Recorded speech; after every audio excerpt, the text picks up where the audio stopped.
Assalamualaikum warahmatullahi wabarakatuh. Eh, Saudaraku semua, eh, sahabat-sahabatku, eh, dimanapun saudara-saudaraku berada, dan mudah-mudahan dalam keadaan sehat ya, karena eh, kita baru eh, melaksanakan eh, kewajiban kita, yaitu sholat Jumat. Meskipun eh, kondisi hari ini eh, kita dihadapkan dengan wabah COVID-19 yang melanda di negara kita ini. Mudah-mudahan cepat berakhir. Tapi tentu dengan demikian kan tidak pula juga menghalangi aktivitas ya, terutama untuk melaksanakan ibadah ritual kita. Nah, kalaupun misalnya kita dalam kurang fit dan lain sebagainya, ya cukup sholat di rumah saja, ya kan? Tapi kalau kita sehat, lalu kemudian kita bisa menjaga diri, ya kan? Lalu kemudian staminanya bagus, imutnya bagus, ya silakan, nggak ada masalah itu. Nah, saya akan mencoba itu sebagai barusan sebagai prolognya saja. Mudah-mudahan dimanapun teman-temanku semua dalam keadaan sehat, dalam lindungan Tuhan. Amin. Saya lagi-lagi karena waktu yang begitu panjang, karena ketika kita tidak beraktivitas di luar, nah tentu di rumah kan, karena dengan kondisi hari ini. Nah, mau tidak mau, suka tidak suka, kita belajar, kita membaca, ya, baca apa saja, ya kan? Baca buku, baca Quran, ya kan? Dan lain sebagainya. Yang penting itu merupakan ilmu buat kita semua, supaya menambah keilmuan. Karena saya pribadi adalah menggeluti profesi advokat, dan kemudian juga alhamdulillah kemarin saya di S3 hukum pidana sudah masuk pada tahap pertama, yaitu dengan ujian proposal. Alhamdulillah saya lulus, tinggal nanti dalam waktu dekat ini penelitian, baru kemudian nanti proses tahapan-tahapan berikutnya. Mudah-mudahan mohon doanya aja, ya kan, semoga mampu dan sukses meraih, ya kan, apa-apa yang saya cita-citakan. Persoalan sebetulnya bukan persoalan karena ingin kita menjadi sesuatu, ya, tetapi paling tidak dengan keilmuan itu, bagaimana kalau pepatah, carilah ilmu sampai ke negeri Cina. Tapi kalau kita memaknai, menginterpretasi, artinya luar biasa. Keilmuan itu sangat dibutuhkan. Ya, di dalam agama Islam, ketika nanti kita kembali, ya kan, meninggalkan dunia ini, kembali kepada Tuhan, yang kita bawa itu menjadi amal kita itu hanya 3. Yang pertama adalah amal soleh, ya kan, amal jahiliyah, lalu kemudian ilmu, ya kan, kemudian yang ketiga adalah anak yang soleh. Nah, dari 3 poin ini ya paling tidak ada sesuatu yang kita gali, yang kita analisa gitu kan, semampu kita, kemampuan kita memberikan sesuatu, dan bagaimana menggali sesuatu, dan bagaimana kita mengarahkan terutama anak kita atau generasi-generasi kita agar menjadi generasi yang baik, generasi yang berguna buat negara ini. Nah, masuk kepada diskusi atau pembahasan kali ini, itu terkait dengan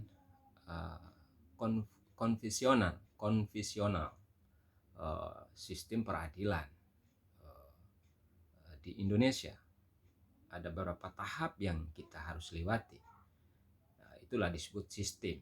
Ya, sistem itu berarti ada proses, ada tahapan yang harus kita lewati.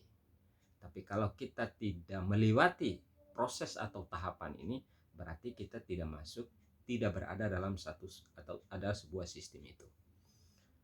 Nah, kalau kita misalnya sebagai profesi lawyer membela klien, itu tentu saja bahwa kalau kita kasus ya perdata misalnya,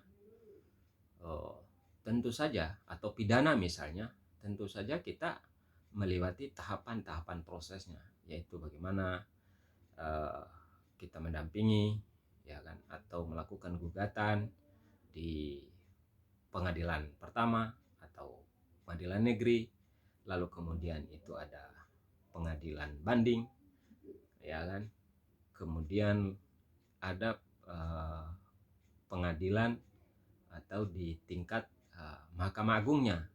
Itu ada 2 sistem yang harus kita lewati. Ada itu sistem atau kasasi, ya kan. Yang keempat itu adalah upaya hukum luar biasa atau disebut dengan peninjauan kembali atau PK yang kita kenal.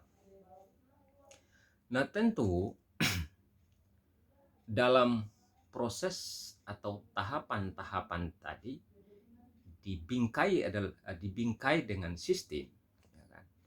Ada 2 sistem, ya, yang kita adopsi sejak Belanda, ya, menjajah Indonesia hampir 300 tahun lebih.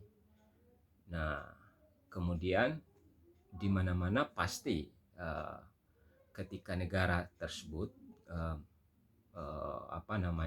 merdeka, tentu hukumnya dan kadang-kadang bahasa pun itu adalah bahasa dari negara penjajah itu sebetulnya.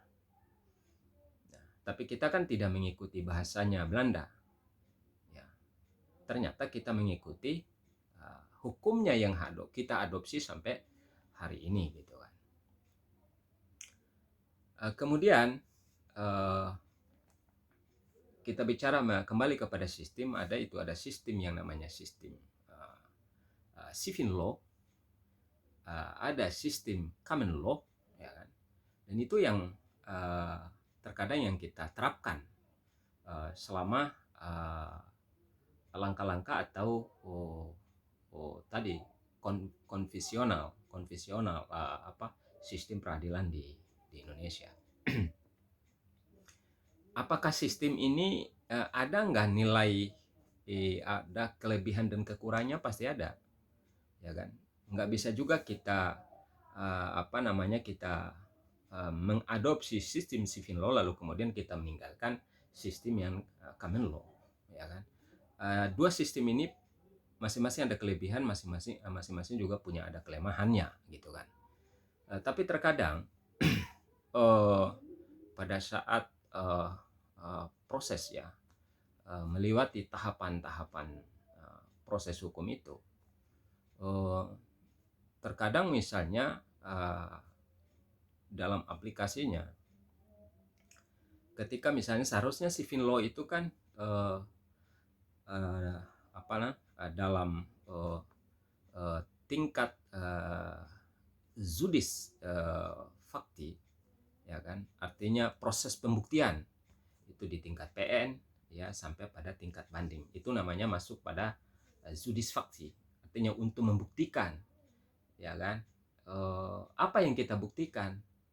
Nah, tentu apa yang kita klaim tadi, apa yang kita menjustifikasi, katakan misalnya handphone kita itu adalah milik kita. Bagaimana untuk membuktikan bahwa handphone itu adalah milik kita? Nah, itu untuk membuktikan itulah disebut yang namanya judis fakti. Itu. Nah, ternyata pada saat proses di pengadilan itu, para pihak, ya kan, ini civil law, para pihak itu bagaimana mengajukan ya atau menyampaikan opini, ya kan, opini statement, ya kan, kepada majelis hakim. Ya. Tapi majelis hakim dalam sistem civil law dia tidak pasif, dia aktif. Ya. Tapi beda dengan common law. Ya. Common law itu bagaimana peran dari para pihak itu dan fungsi atau fungsi hakim itu hanya pasif dan mendengarkan, atau hakim itu sebagai juri, bagaimana untuk mendengar, bagaimana untuk menganalisa dari para pihak itu. Nah, itu bedanya. Nah, civil law tadi itu bahwa hakim harus proaktif, ya kan, tapi common law hakim itu harus harus si pasif dan betul-betul mendengar, ya kan, dari para pihak itu, opini statementnya, bagaimana untuk membuktikan judis fakti tadi, ya kan, ketika mereka mengatakan bahwa itu adalah sesuatu, ya kan, barang miliknya, maka harus dibuktikan kepemilikannya itu bukti. Kemudian ketika sudah masuk tadi dua sistem, ya kan, yang kita sudah paham, lalu kemudian kalau misalnya ketika kita di PN lalu ada yang banding, bahkan kemudian sampai masuk kepada judis juri. Judis juri itu masuk, ini kewenangan MA, ya kan, kewenangan MA, Mahkamah Agung. Ini masuk pada wilayah judis juris. Ya kan? Apa judis juris? Ya kan? Jadi kita di sana tidak lagi bicara judis fakti. Ya kan? Apa dilarang atau tidak? Bukan dilarang. Ya kan, boleh-boleh saja. Tapi yang lebih dominan yang kita ungkapkan itu adalah judis juris. Apa itu judis juri? Itu adalah bagaimana penerapan hukumnya. Ini yang dinilai oleh majelis hakim yang ditunjuk di atau yang menangani kasus di Mahkamah Agung. Gitu. Tapi bukan berarti hakim yang ditunjuk atau hakim menangani tadi, ya kan, dia tidak serta-merta masuk pada wilayah judis fakti, karena itu pembuktian, karena itu ranahnya, itu kewenangannya, itu pengadilan pertama, ya kan. Maka banyak pendapat-pendapat ahli hukum itu, pakar-pakar hukum mengatakan, ya kan, tidak boleh putusan hakim Mahkamah Agung itu melewati, ya kan, putusan pengadilan pertama. Itu maksudnya. Misalnya kalau di Belanda dan di negara-negara barat itu tidak seperti itu, ya kan. Di Belanda itu oh, oh, kasus-kasus yang apa namanya dibawa ke pengadilan itu sudah tinggal 40%, 60% itu diselesaikan secara non litigasi, tidak diserahkan ke eh, pengadilan. Nah, itu maksudnya. Nah, ini untuk mengingatkan kita, ini untuk menjadi bahan, ya kan, eh, pelajaran kita, pengalaman kita, ya kan, ketika kita mendampingi atau melakukan terobosan-terobosan dalam melakukan pembelaan, ya kan. Paling tiga ini sebagai apa namanya sains, ya kan, keilmuan buat kita, dan kita harus sampaikan juga kepada saudara-saudara kita. Ya. Lalu kemudian apa itu kasasi, ya kan? Karena Belanda itu dijajah oleh Prancis, ya kan? Itu kitab undang hukumnya itu dari Prancis. Belanda kemudian setelah jajah Indonesia juga, bahwa kita hari ini menjadi kitab hukum pidana kita itu dari Belanda, ya kan, yang sudah dekodifikasi dan mulai redekodifikasi. Nah, ini mungkin ini ius constituendum. Ini nanti rancangan undang-undang yang mungkin nanti disahkan oleh pemerintah dan DPR. Nah, itu sebetulnya. Nah, di negara-negara luar, ya kan, itu sudah jarang. Sudah di saya baca juga di buku itu, di Norwegia sendiri, ya kan, itu kasus-kasus perkara, ya kan, itu tidak diserahkan ke pengadilan, paling 30%, 70% itu diserahkan secara non litigasi, ya kan. Tapi kalau di Indonesia kan enggak, semua apapun, mau urusan kecil mau urusan besar itu semua diserahkan, ya kan. Kenapa? Karena itu tadi persoalan kita adalah sistem klasik, ada sistem modern. Nah, kita ini klasik itu Eropa kontinental. Tadi sistem tadi, meskipun masing-masing sistem tadi, sistem civil law dan sistem common law, ya kan, itu masing-masing diadopsi. Ya silakan, itu bagus juga, gitu kan. Tapi apa sejauh mana praktek atau dioperasionalkan, ya kan, oleh lembaga-lembaga peradilan yang ada di Indonesia. Nah, tentu inilah menjadi satu bahan, ya kan, buat kita dalam rangka untuk sejauh mana, ya kan, menegakkan dua sistem tadi. Jadi bukan berarti kita hanya menjalankan satu sistem lalu kemudian kita meninggalkan sistem yang lain. Dua-duanya harus diambil, ya kan? Karena di Indonesia itu dijalankan itu. Lalu kemudian ada juga perspektif kita, ya kan, kadang-kadang kita mengatakan bahwa ini bagaimana nih, kok pengadilan putusannya kok beda-beda misalnya, ya kan. Padahal kasusnya sama. Misalnya contoh, ada kasus pencurian ayam, ya kan. Fakta yang sama, serupa gitu kan, tapi putusannya berbeda. Misalnya kasus yang sama ini, misalnya di PN Selatan misalnya, dia putus 6 bulan kasus pencurian ayam, ya kan, 362. Lalu kemudian di pengadilan ini contoh saja ya, mohon maaf ini contoh saja, misalnya di pengadilan PN Utara ternyata bebas atau 1 bulan misalnya.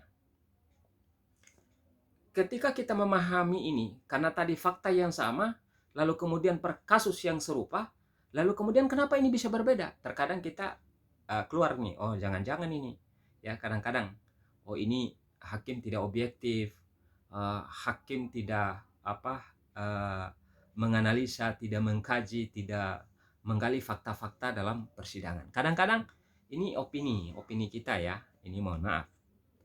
Tapi kita tidak lupa, kita lupa, ya kan? Kalau di apa namanya, di Belanda, di negara-negara luar itu, ya kan?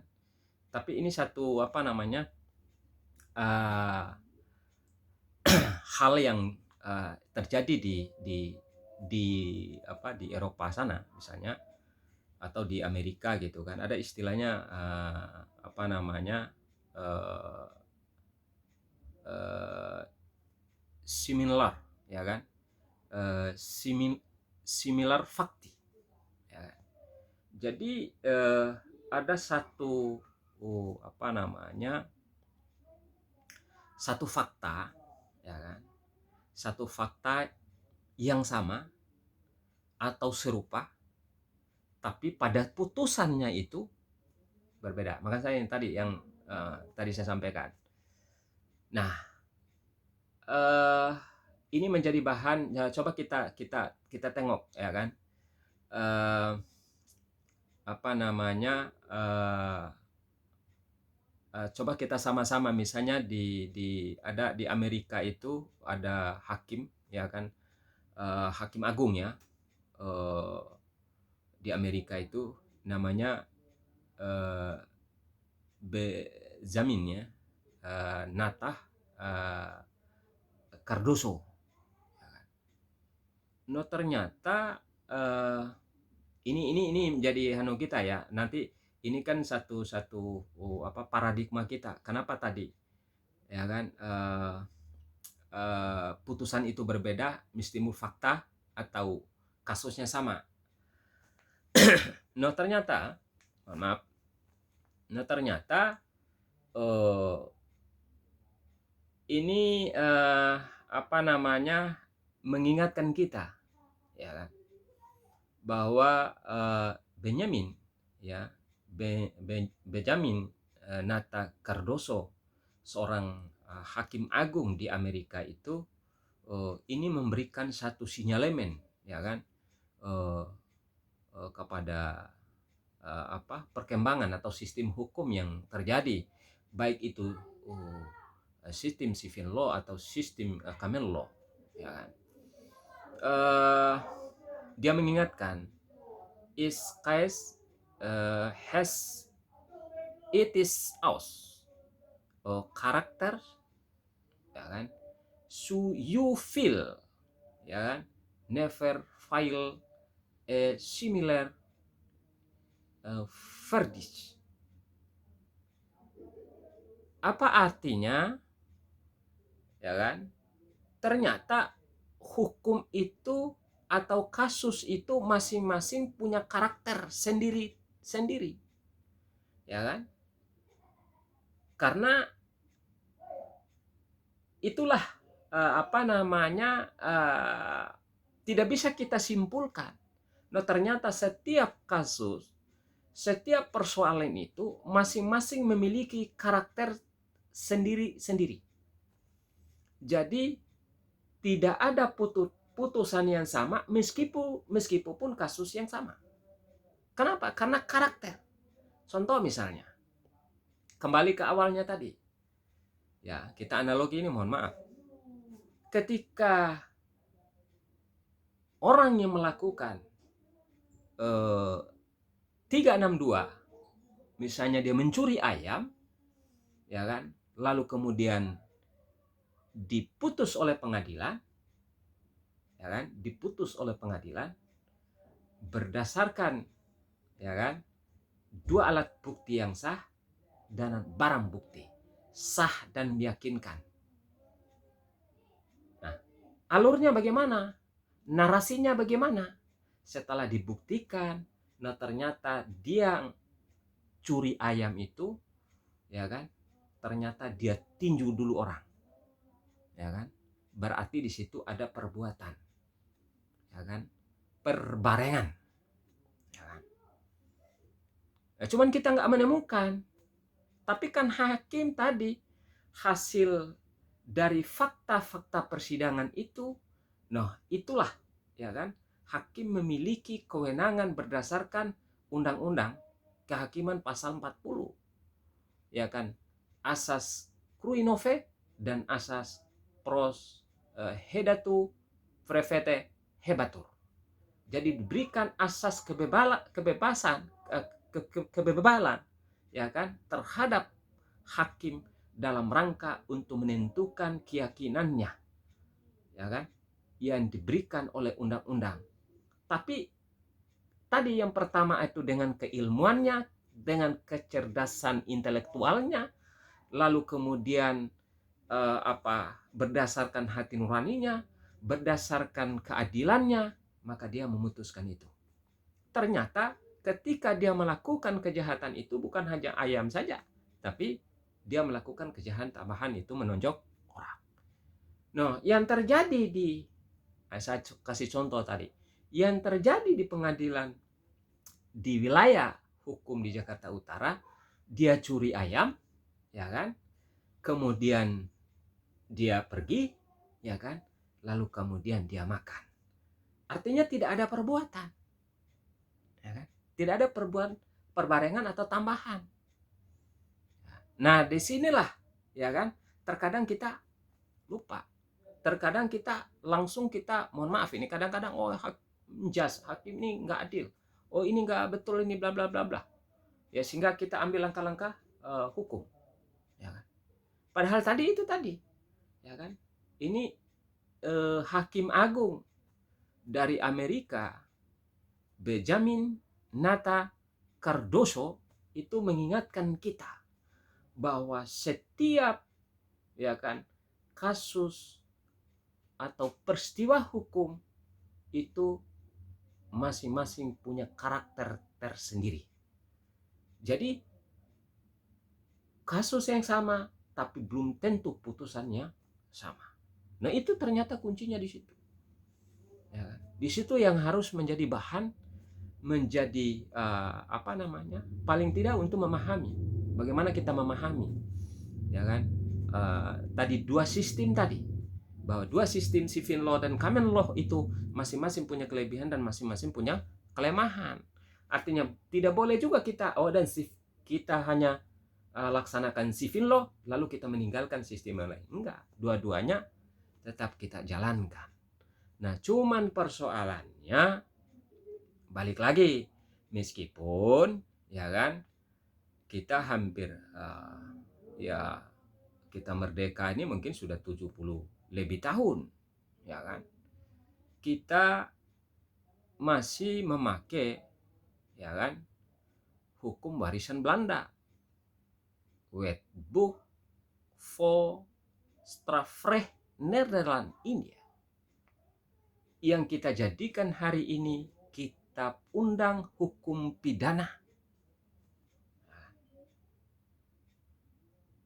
Nah, pertanyaannya, apakah ini tidak terjadi kontradiksi dengan asas dengan filsafat, ya, yang di Indonesia? Apa itu filsafatnya di Indonesia? Yaitu good norm, norma dasar, filosofi God's law, ya kan? Filsafat hukum itu adalah Pancasila. Pertama adalah ketuhanan yang Maha Esa, kemudian keadilan, ya kan? Ini kan bagaimana terminologi keadilan itu, ya kan? Nah, di situ peradaban, ya kan? Bagaimana moralitas, ya kan, meskipun ya di nanti secara moralitas ya mungkin nanti ada itu disebut mental norm, ya kan, nanti akan masuk nanti kalau itu misalnya nanti undang-undang yang muncul belakangan nanti. Hari ini belum diatur, tapi secara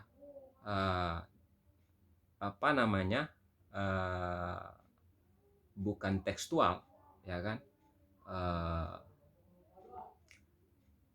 artinya di luar dari norma, ya kan,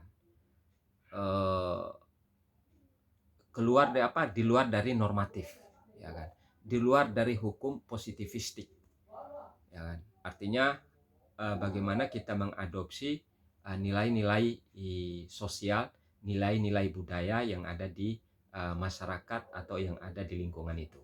Nah, itu juga menjadi pertimbangan bagi hakim misalnya. Contoh, ya kan? Tadi misalnya mungkin si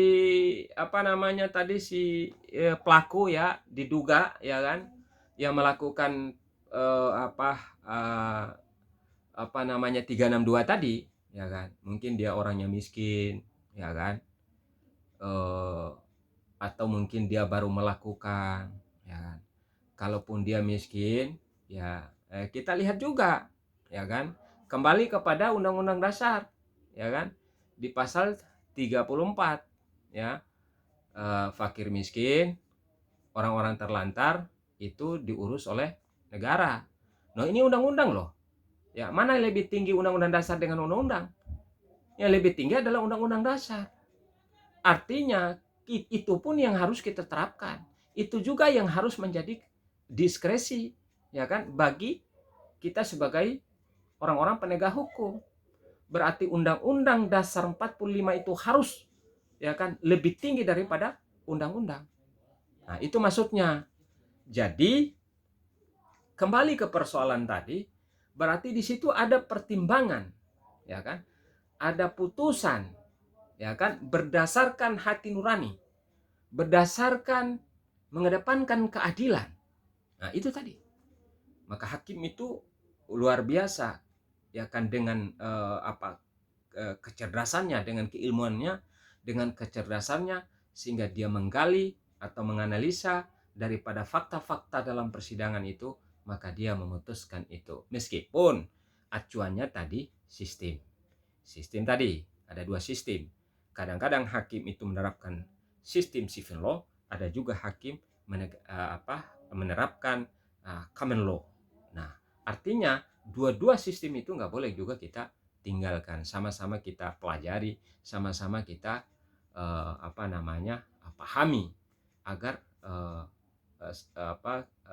kita sebagai seorang advokat, nah, itu menjadi satu bahan kita, keilmuan kita untuk ke depan itu dalam rangka untuk melakukan pembelaan atau mendampingi klien kita sebagai tugas yang diberikan atau yang diamanatkan oleh Undang-Undang Nomor 18 2003 tentang profesi advokat. Nah, itu maksudnya. Nah, saudaraku, mungkin itu saja. Di lain kesempatan nanti kita diskusikan